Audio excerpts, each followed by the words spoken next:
As usual, Harvey sat in his recliner, beer in hand, watching a baseball game on the big screen TV. Betsy went upstairs after dinner. He had no idea what she was doing. He didn't care. As far as he knew, it was just another night at home. However, shortly before 7 as the doorbell rang. Before Harvey could get up, Betsy shouted from above, "Harvey, could you open it, please?" "Certainly. I was going to do it anyway."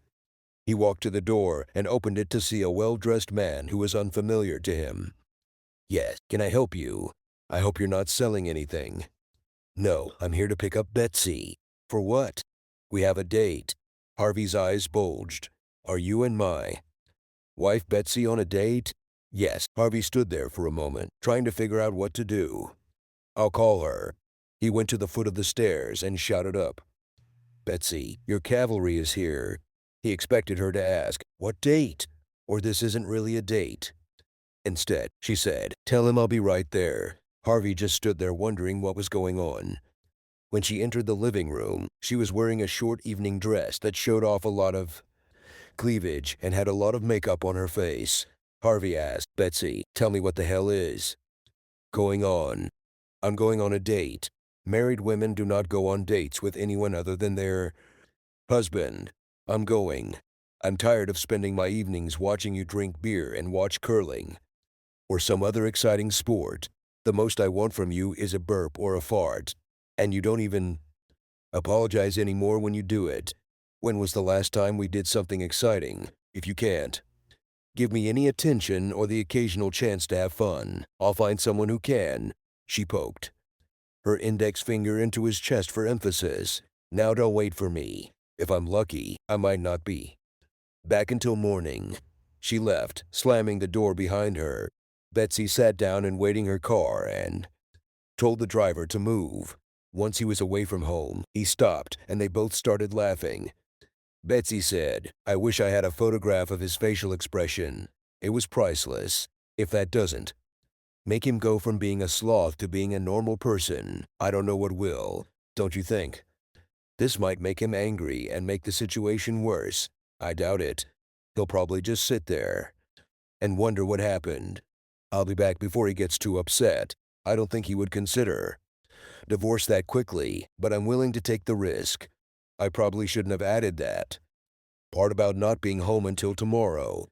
Well, it's too late now, given the way our marriage is going. I think I would rather get a divorce than continue like this. Damn him, I love this idiot to death, but I just wish he would care more about me and us. We'll go around the block. Let's come back and I'll see how he's doing." After driving around the area, Betsy and her beau pulled into the driveway and parked. Harvey didn't run outside like Betsy had hoped. She walked in and didn't see him in the living room, even though the TV was on. She quickly looked around the ground floor and went upstairs. "He's gone." She then called him on his mobile phone. She heard the bell. Betsy ran up and saw his cell phone on the nightstand. His wedding ring lay nearby. She quickly looked around the room. Several of his personal belongings were missing. Oh shit. Betsy ran downstairs to tell her friend what had happened and to check if Harvey's car was in the garage. She disappeared. The man asked, "Where do you think he is?" "He probably went to the bar to get drunk. In the worst-case scenario, he might even spend the night in a motel. I imagine him sulking like a little child. He'll pay for it when he comes back and forgets my joke. On the other hand, his departure may be for the best after all. If he feels bad because he made me go to such lengths to motivate him, I don't mind letting him continue to feel bad a little longer." Harvey did not return or call that night or the next morning. Later the next day, when Betsy couldn't take it anymore, she called Harvey's personal secretary long before he was due back from lunch. "Barbara, please connect me with my husband. Nothing will work out." "Betsy, what the hell is going on?" "Harvey comes staggering in this morning and tells me to shut up and listen. He tells me that he is taking the day off because he has a lot of personal things to take care of. He then asks me who handles our company's health insurance. I told him the name of the girl from HR who deals with health insurance. This helped him. He didn't want to talk to me anymore. He left without saying a word of gratitude or anything. This doesn't sound like Harvey at all. Do you know what happened to him? Did any close relative die or something? I am what happened to him. I pulled a trick that backfired. Once I talk to him and kiss his ass, I hope he gets back to normal. Now, could you transfer me to that girl from HR? Certainly. Human Resources, Rhonda. I would like to talk to Sylvia, please. She is currently undergoing orientation with a new employee. Can anyone else help you? Can anyone tell me what Harvey Strickland did in your HR department today? I can look through his file, but I need his permission to give you any information. I am his wife. Can you tell me anything? I can look at your coverage according to his policy. Wait, let me see. It's a coincidence. We should have contacted you today anyway. You should receive official notice in the mail that you are no longer covered by your husband's health insurance. You can keep your coverage for 180 days before it expires if you pay off the debt. That's the only thing he changed. Stunned, Betsy simply sobbed, "Thank you," and hung up. Why did Harvey take me off his health insurance? And then it dawned on her. She immediately went to her computer to check their online bank accounts. Half the money was withdrawn from my checking and savings accounts. Oh shit, he is in the process of divorcing me. Betsy couldn't decide what to do next. She thought for a moment before her phone rang. It was their life insurance agent and family friend Larry. This is Betsy. Hello, Larry. Betsy, can you tell me what the hell is going on? Harvey came here, canceled the automatic payout on your life insurance, and changed the life insurance beneficiary to the girls. No money should go to you. In addition, automatic withdrawals for life insurance payments were transferred to the new account. He said he was sure that's how he wanted it to be. I will have to send you a formal notice of the change of beneficiary and the termination of your life insurance benefits. I'm sorry. I'm guessing you guys must be growing apart. Betsy, I'm sorry about this. Please come see me as soon as possible so your life insurance doesn't expire. Am I right about you two getting a divorce? Yes. Thank you. I can't tell you anything more now. But you really didn't tell me anything. Yes. She hung up.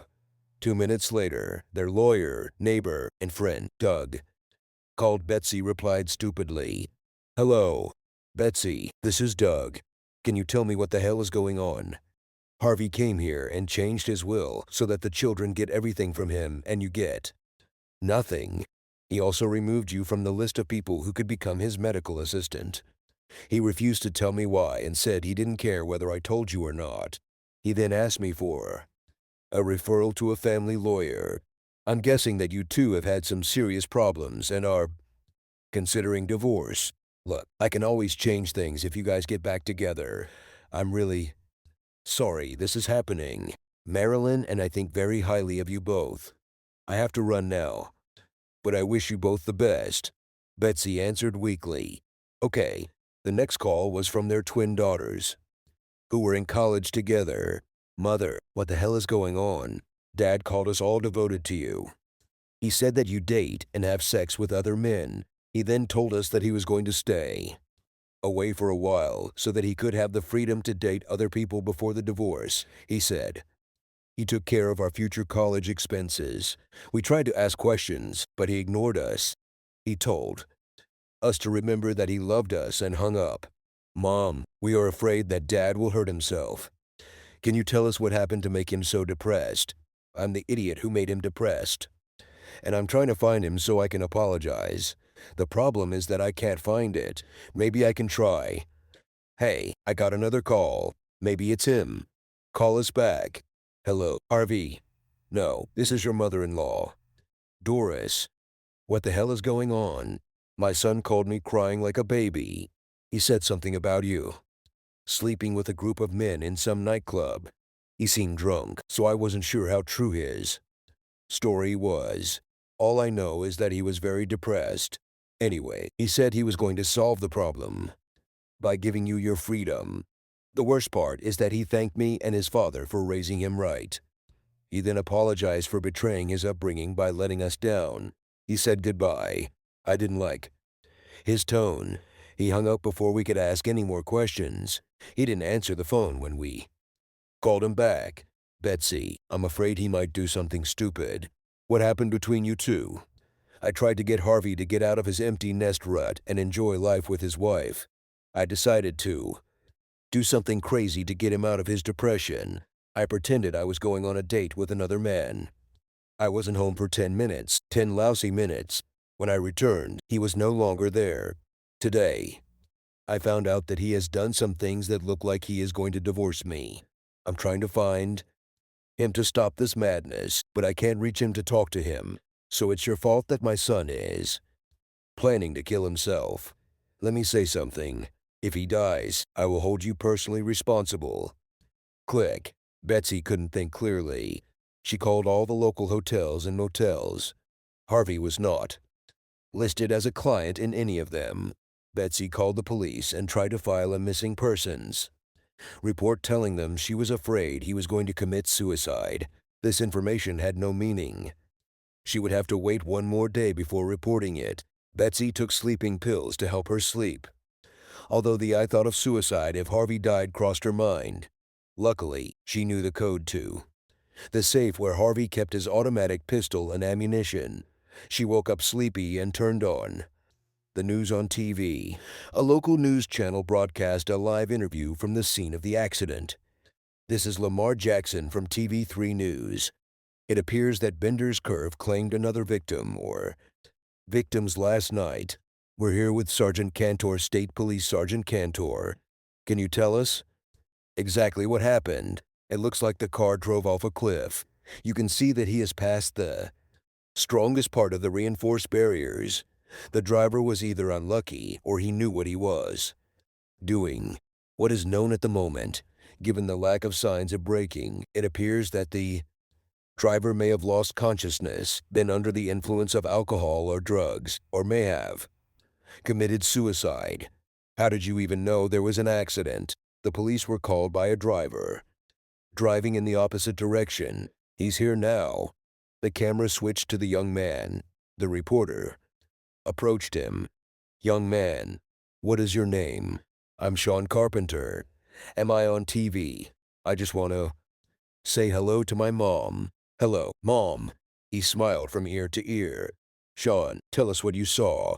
Well, I was driving home when I saw this big truck heading my way. He swerved a little and then moved into my lane. I slammed on the brakes, and he suddenly swerved to the right very quickly, hit the guard rail, and went off the cliff. Can you describe the truck? Certainly. It was a red Ford F-150. Probably a 19. It had a Western Kentucky Mountain Man sticker on the rear window. Did you see who was driving? No, the truck's headlights were on, and I only caught a glimpse of the man behind the wheel. He looked like a man. I don't think there were any passengers there. That's all I know. Thank you. Sergeant Cantor, did you call for help to find the truck that crashed into the fence? Well, we don't know for sure what it was that broke through the fence. We assume it was a truck, as Mr. Carpenter reported. From here, it is impossible to see what it is. We have a search and recovery team in the mountains, but they are currently conducting search and rescue efforts in another part of the state. I don't know when they'll be able to go down there and check. But what if someone is still alive down there and needs medical attention? Then you will witness a real miracle. No normal person could survive such a fall on these stones. I would not risk the lives of those who are not qualified to attempt an expedition just to find out. We just need to wait for the mountain rescue team. Bets didn't have to wait to guess what had happened and who was dead. She started crying as soon as they said, red Ford F-150 with a WKU Hilltopper sticker. She ignored the ringing phone. She was already in her third hour of sobbing alone before the twins appeared. When she didn't answer their call, they became worried and rushed back home to be with her. Their grandmother called and told them the news on TV about the red F-150. Despite the absence of a body, they were almost sure that it was their father who crashed. The older twin answered her mother's phone and handed the phone to her. The identification line included the name of the law firm. Hello, this is Betsy Strickland. She almost couldn't pronounce the last name due to suffocation. Mrs. Strickland, my name is Chris Andrews. I'm an attorney in the same office where your friend Doug works. Your husband hired me to represent him in his divorce proceedings. I probably shouldn't have called you, but Doug talked me into it. I was contacted by Riverton police from Caldwell County. They were called to the scene of a robbery. The defendant suffered a head injury. His wallet and keys were stolen. He was taken to the emergency room and went into surgery shortly after. The unknown person was put into a coma to relieve pressure on his brain. The only thing he had on him was his motel room key. They traced him to Harvey Strickland. Among the papers in his hotel room is a copy of the divorce agreement that made me responsible for his divorce proceedings. That's why they called me. Your husband ordered me to handle the divorce because he did not want you to have to deal directly with him in any way. I must tell you that you are not allowed to see him in the hospital. I base this decision on the very clear verbal instructions given to me by Mr. Strickland regarding his relationship with you.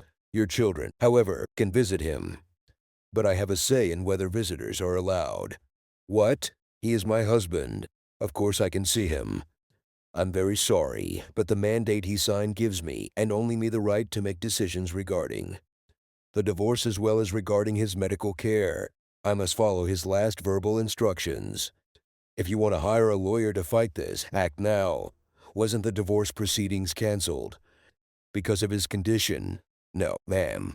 I was given clear instructions to pursue the divorce no matter what, although I don't think he foresaw that he would be robbed.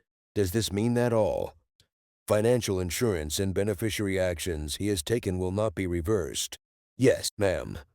They were all completed by him, and at this point I see no evidence that he wants them to be canceled. Of course, there is no such evidence. He's in a coma. This is ridiculous. I deceived my husband into believing that I was going on a date with another man. When I came back to tell him it was a joke, he had already left. He got rid of his cell phone, so I couldn't tell him it was a joke. There is no reason for the divorce and no reason for the actions he took regarding the joke. I don't mean any disrespect, but that's what you're saying now. I must follow what Mr.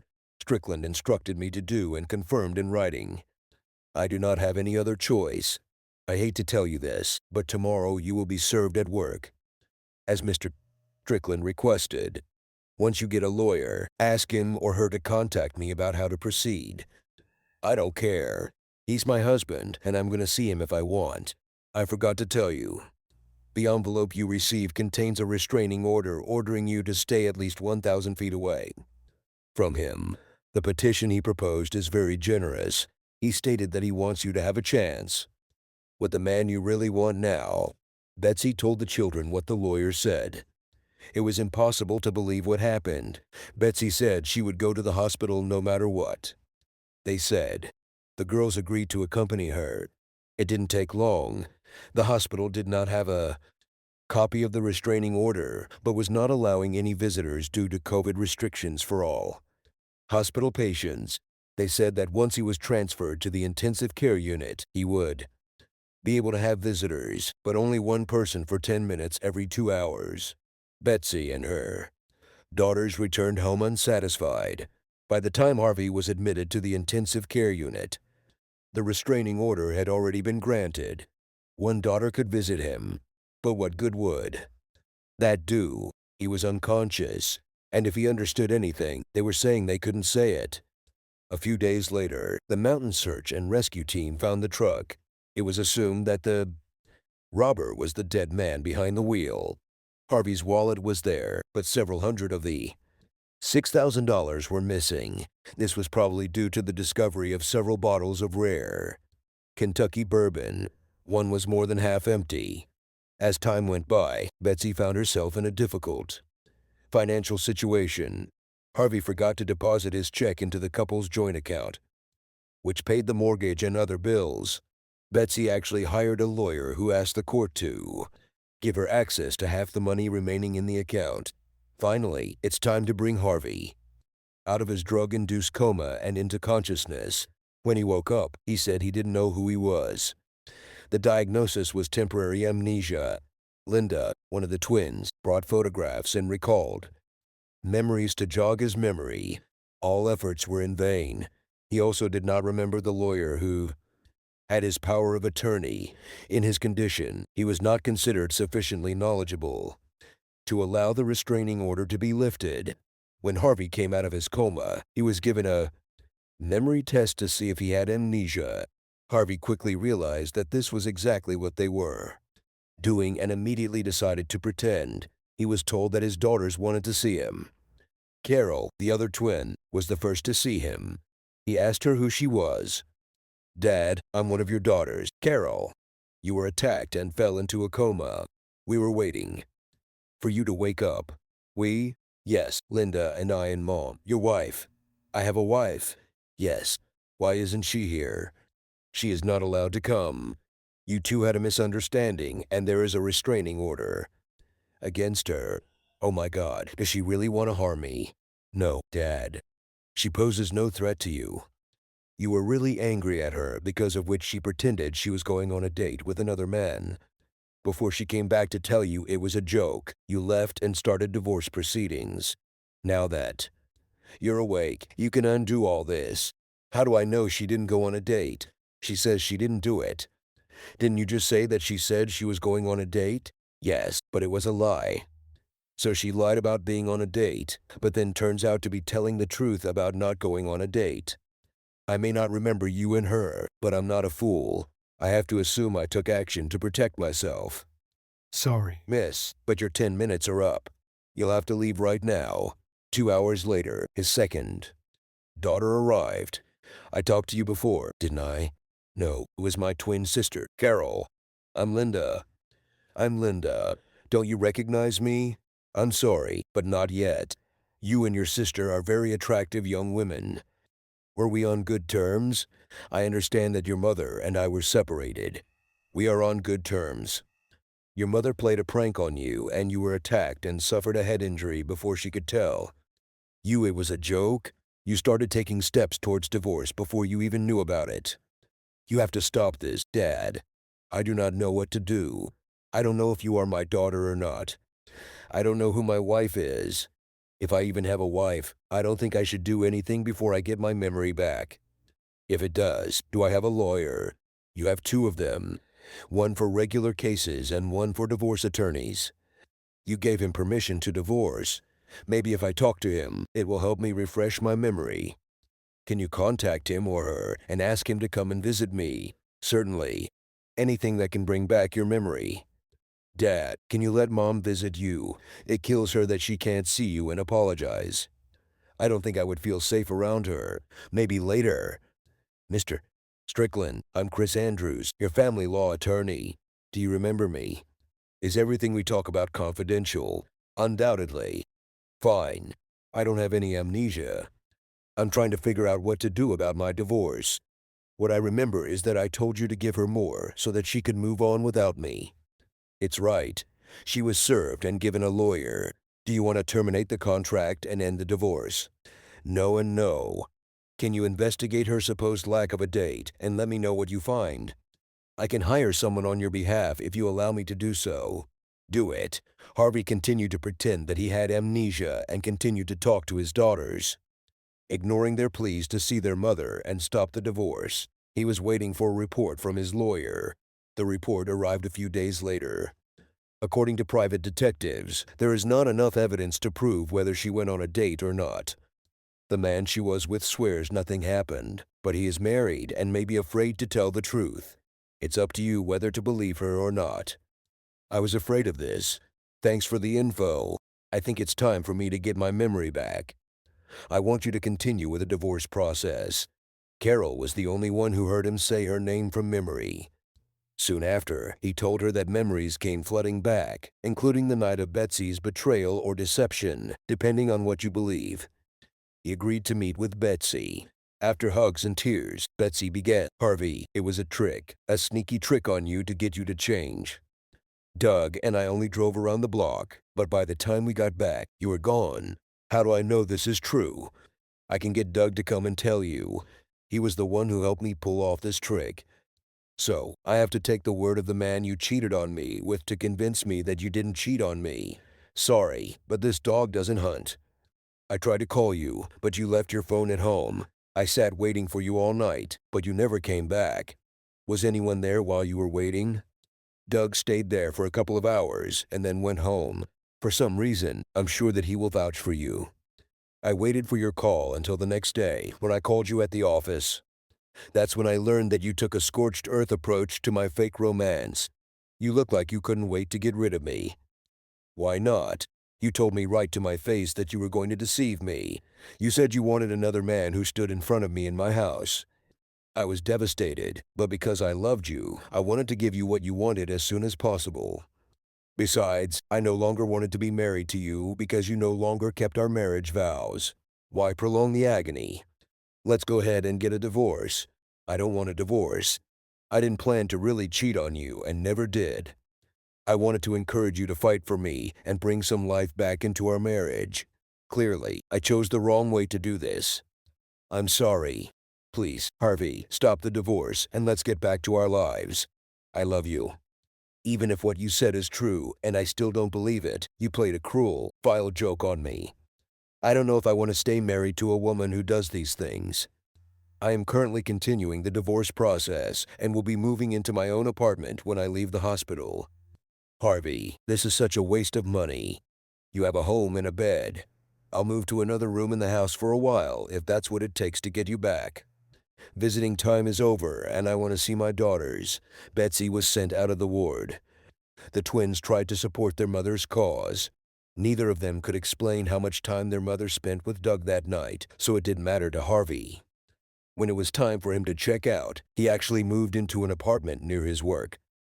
The divorce continued until it got to the point where Betsy's lawyer demanded mandatory counseling for them. 12 sessions. Harvey offered no resistance. Betsy went first. I love my husband very much. We had a wonderful marriage and raised two wonderful girls together. I think emptiness syndrome hit him harder than it did me.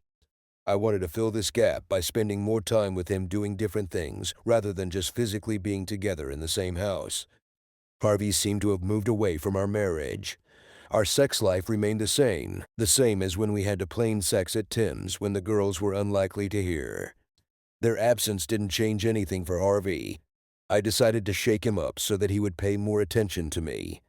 I convinced a male friend from work to join me in what I called shock therapy. One evening I pretended to go on a date with him. My beau and I drove around the block so I could come back and tell Harvey it was a joke to get him angry about our marriage again. When we returned 10 minutes later, he was gone, and I had no chance to talk to him.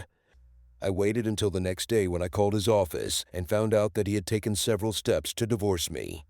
It was a few days later when I found out that Harvey had been robbed and was in a coma. When he came out of his coma, he didn't believe that my fake date was a ruse and I wasn't actually going out with other men. He has been seeking a divorce ever since. I apologize for my wrong actions and beg him to give me a second chance. Harvey, what's your summary of what happened? She's accurate in some of what she said, but she left out a few details. When her boyfriend showed up, she not only told me she was dating him, despite my objections. She said she hoped to spend the night having sex with him. At that moment, I knew my marriage was dead.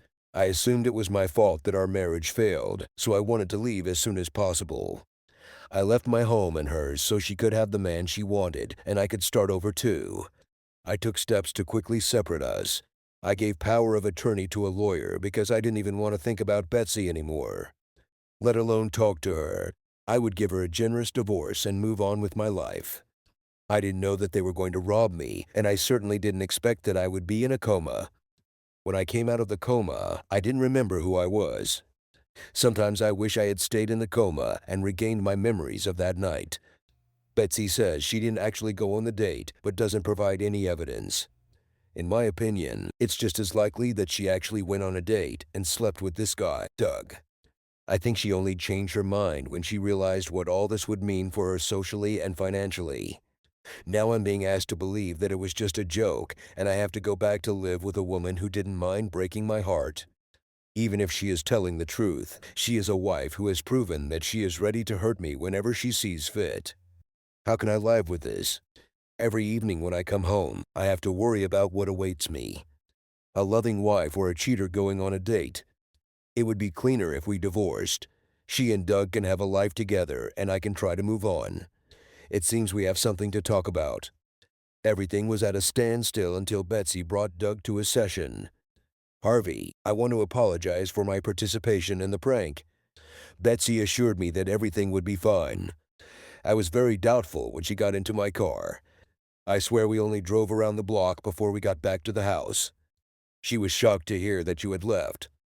We learned that you abandoned your phone when we found it in your room. I stayed with her, waiting for you to return.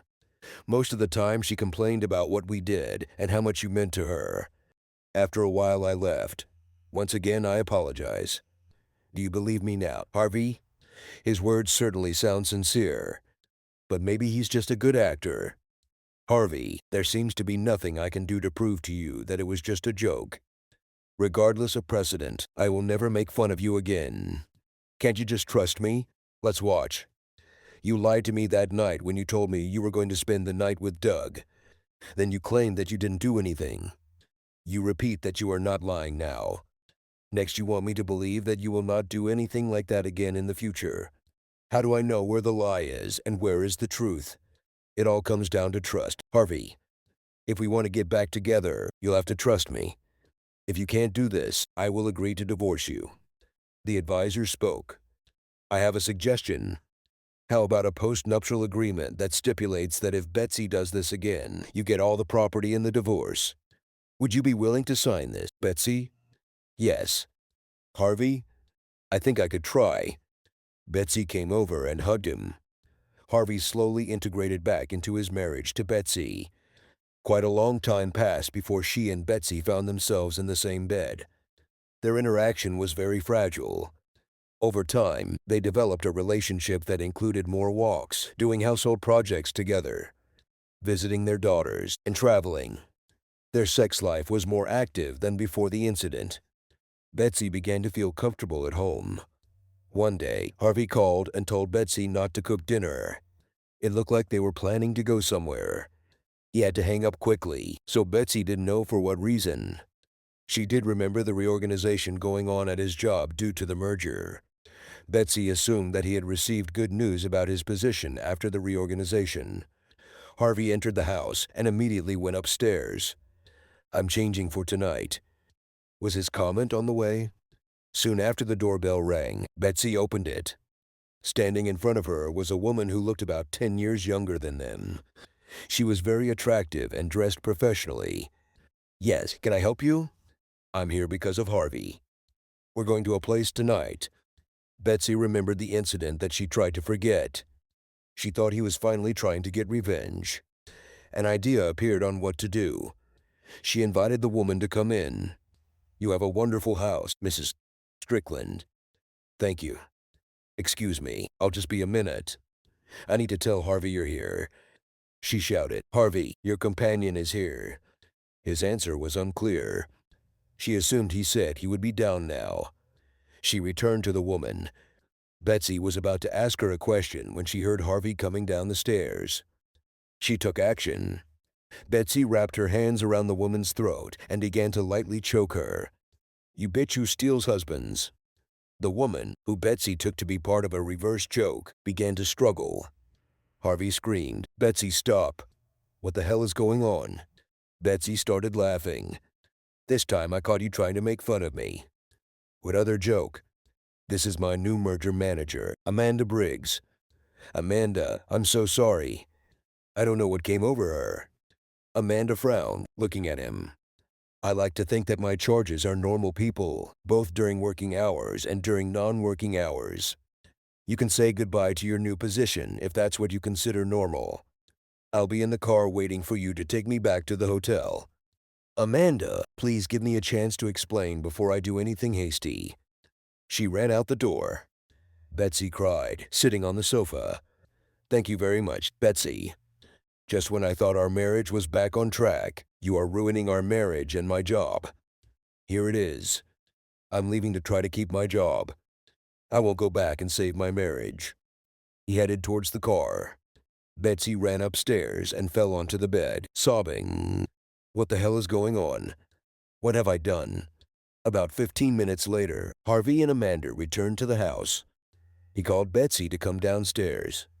They explained to her that she was being played. Betsy grabbed onto Harvey and screamed that she was so sorry. Later, they went out for dinner and a few drinks.